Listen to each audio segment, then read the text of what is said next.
State civil service exam में सभी मित्रों का स्वागत है। हमारी आशा है कि आप लोग बेहतर होंगे और आगामी 2023 की परीक्षा की तैयारी में लगे होंगे। तो हम आपको प्रत्येक दिन करंट अफेयर के एमसीक्यूज क्वेश्चनों को कवर कराएंगे और आने वाली आगामी परीक्षाओं 2023 के लिए आपके लिए हेल्पफुल होगा। यदि आप सभी को पीडीएफ प्राप्त करनी है तो दिए गए संपर्क सूत्र 7905807138 पर व्हाट्सएप मैसेज करके छोड़ें। आज का हमारा एपिसोड चौथा है। आज का पहला क्वेश्चन क्या कह रहा है? विश्व बैंक के 14वें अध्यक्ष से संबंधित निम्न कथनों पर विचार कीजिए।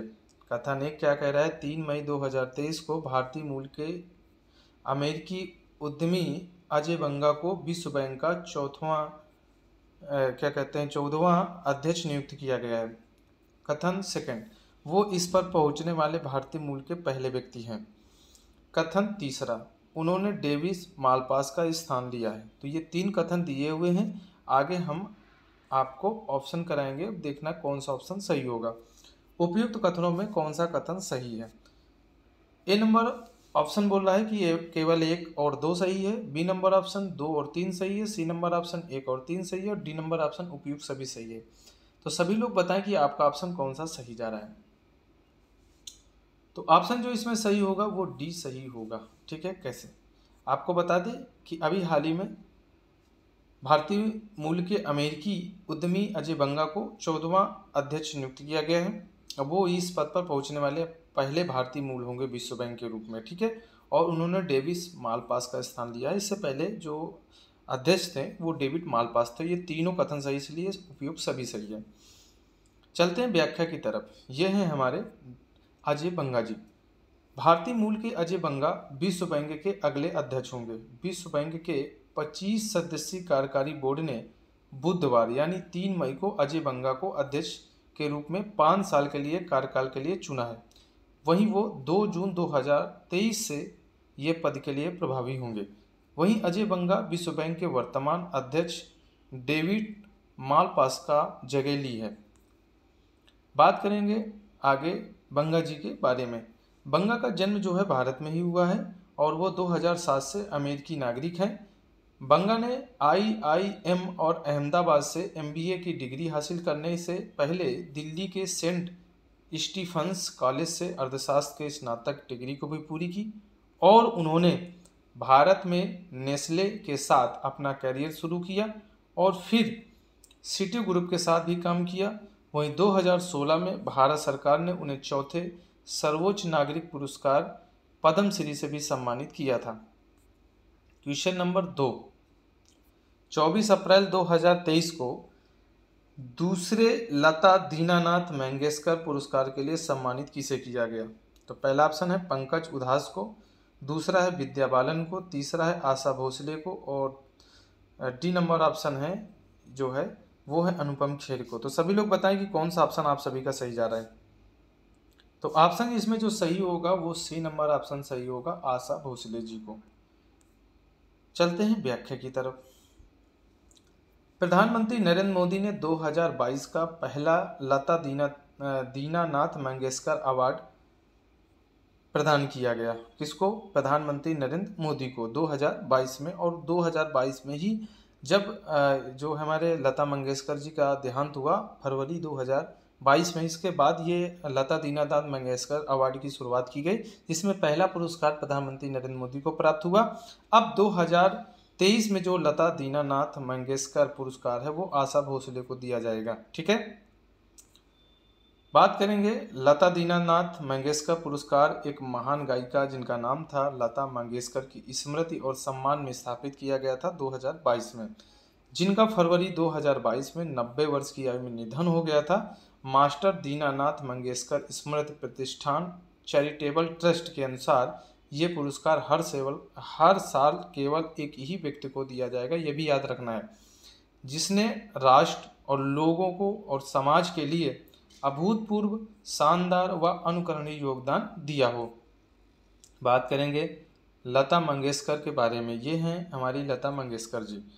लता मंगेशकर जिन्हें भारत की कोकिला कहा जाता है, भारत की सबसे बहुमुखी गायकों में से एक रही। इन्होंने 1000 से अधिक हिंदी और 36 क्षेत्रीय फिल्मों और 5000 से अधिक गानों को अपनी आवाज़ दी है। वर्ष 1974 में रॉयल अल्बर्ट हॉल यूके में परफॉर्मेंस करने वाली पहली भारतीय महिला बनी थी। वहीं 3 राष्ट्रीय फिल्म पुरस्कार, वहीं 15 बांग्ला फिल्म पत्रकार संघ पुरस्कार, वहीं 4 फिल्म फेयर सर्वोत्कृष्ट महिला पार्श्व पुरस्कार, वहीं 2 फिल्म फेयर विशेष पुरस्कार, वहीं film fair life time achievement पुरस्कार, वहीं कई अन्य पुरस्कारों से भी इनको सम्मानित किया जा चुका है। वर्ष 1989 में लता मंगेशकर को दादा साहब फाल्के पुरस्कार से भी सम्मानित किया गया था। वर्ष 2001 में उन्होंने भारत के सर्वोच्च नागरिक सम्मान भारत रत्न से भी उन्हें सम्मानित किया जा चुका है। बात करें वर्ष 2007 में फ्रांस की सरकार ने उन्हें सर्वोच्च नागरिक पुरस्कार भी दिया था, जिसका नाम था officer of the legion of honour से सम्मानित किया गया। वहीं 1974 में लता मंगेशकर जी ने गिनीज रिकॉर्ड में भारतीय संगीत के इतिहास में सबसे अधिक दर्ज की गई थी कलाकार होने का गौरव उनको मिला था। वहीं 2019 में भारत सरकार उनके 90वें जन्मदिन में उन्हें daughter of the nation award दिया। Daughter of the nation award से सम्मानित किया था। कब किया था? 2019 में। और 1974 में लता मंगेशकर ने गिनीज बुक में जो है रिकॉर्ड अपना हासिल किया, वो भी संगीत के क्षेत्र में। ठीक है, चलते हैं क्वेश्चन नंबर 3 की तरफ। विश्व कैंसर दिवस से संबंधित निम्न कथनों पर विचार कीजिए। कथन 1 क्या कह रहा है? यह दिवस प्रतिवर्ष 4 फरवरी को मनाया जाता है। सेकंड कथन कह रहा है कि वर्ष 2003 में इस दिवस की theme close the care gap है। उपयुक्त कथनों में से कौन सा कथन सही है? ए नंबर ऑप्शन कह रहा है केवल 1 सही है, बी नंबर ऑप्शन कह रहा है केवल 2 सही है, सी नंबर ऑप्शन कह रहा है 1 और 2 दोनों सही है, वहीं डी ऑप्शन कह रहा है उपयुक्त में से कोई नहीं सही। तो सभी लोग बताएं कि कौन सा ऑप्शन आप सभी का सही जा रहा है। तो ऑप्शन इसमें जो सही होगा वो होगा आपका सी, 1 और 2 दोनों। क्यों? क्योंकि ये आपको पता है 4 फरवरी को ही मनाया जाता है, प्रतिवर्ष मनाया जाता है। और 2023 में इस वर्ष की जो थीम रखी गई है वो क्लोज द केयर गैप रखी गई है। चलते हैं व्याख्या की तरफ। विश्व कैंसर दिवस 4 फरवरी को मनाया जाता है। इस वर्ष की जो मुख्य थीम है वो क्लोज द केयर गैप है, और ये थीम 2022 से 2024 तक रखी गई है, और वर्ष 2000 से ये प्रतिवर्ष विश्व कैंसर दिवस मनाया जा रहा है। बात करें क्वेश्चन नंबर 4 की। फरवरी 2023 को तुर्की और सीरिया में भूकंप आया। इस भूकंप की तीव्रता रिएक्टर पैमाने पर कितना दर्ज की गई? आपको पता है कि जब हम भूकंप की तीव्रता को मापते हैं तो रिएक्टर से मापते हैं, और यदि भूकंप के अध्ययन को हम क्या कहते हैं तो सिस्मोग्राफी कहते हैं। ये 2 पॉइंट आप लोग याद रखेंगे। तो ए नंबर ऑप्शन है 7.8, बी नंबर ऑप्शन है 6.8, सी नंबर ऑप्शन है 4.8 और डी नंबर ऑप्शन है 7.4। तो सभी लोग बताएं कि कौन सा ऑप्शन सही होगा। तो ऑप्शन सही होगा इसमें ए नंबर 7.8 रिएक्टर की दर से वहां भूकंप आया था। ठीक है, बात करें व्याख्या की। व्याख्या, तुर्की और सीरिया सहित 4 देशों में भूकंप यानी भारी तबाही मचाई गई थी। ठीक है, इसके बाद 2 और भी हमारे देश थे, एक इजराइल और लिस्बन। ठीक है, इनमें भी ये झटके देखे गए। वहीं बात करेंगे तुर्की से नुर्दगी से 23 किलोमीटर पूर्व की ओर झटके महसूस किए गए, इसका असर दिखा हमें। सीरिया तक देखने को मिला, भूकंप की वजह से कई इमारतें धराशायी हो गई। रिएक्टर पैमाने पर भूकंप की तीव्रता 7.8 मापी गई, और तुर्की में 7 दिन के लिए शोक भी घोषणा की गई थी। बात करें कि जो तुर्की और सीरिया में कम से कम 3800 लोग करीब मारे गए, करीब 15,000 से ज़्यादा लोग घायल हुए थे। ठीक है, और इसके बाद लोग घायल हुए। देश के उपराष्ट्रपति फिएट ओक्टे को हवाला देते हुए बताया गया इस रिपोर्ट में कि 10 शहरों में 1700 कहीं अधिक इमारतें क्षतिग्रस्त हो गई थी।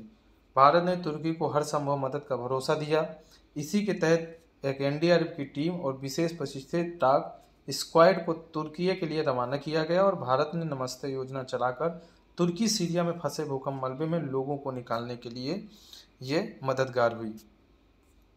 क्वेश्चन नंबर 5, मिष्टी योजना किससे संबंधित है? ए नंबर ऑप्शन जलवायु परिवर्तन से, बी नंबर ऑप्शन मैंग्रोव वृक्षारोपण से, और सी नंबर ऑप्शन है भूमि क्षरण से, और डी नंबर ऑप्शन है आपका बंदरगाह से।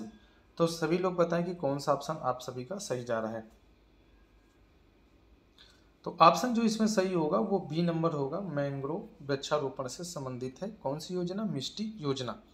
बात करेंगे मिष्टी योजना के बारे में। देखो यह दृश्य देखते हुए आपको पता हो गया कि मिष्टी योजना, ये वृक्ष आप किस जगह के लग रहे हैं और कहाँ के हैं, और ये कैसी तटीय एरिया पे ऐसे वृक्ष उगते हैं, उनको क्या कहते हैं। तो आपको पता है कि जो हमारे तटों पर ऐसे वृक्ष जिनकी जड़ें कई मील तक ये फैलती हैं और मजबूत होती हैं, ये जड़ें मिट्टी को बांध कर रखती हैं, आपको पता है। और सबसे बड़ा जो हमारे यहाँ तटीय भूमि में आर्द्रभूमि वन है वो है सुंदरवन डेल्टा में। तो यही चीज़ हम देखेंगे कि वर्ष 2023 में बजट में केंद्रीय वित्त मंत्री द्वारा मिष्टी योजना की घोषणा की गई थी।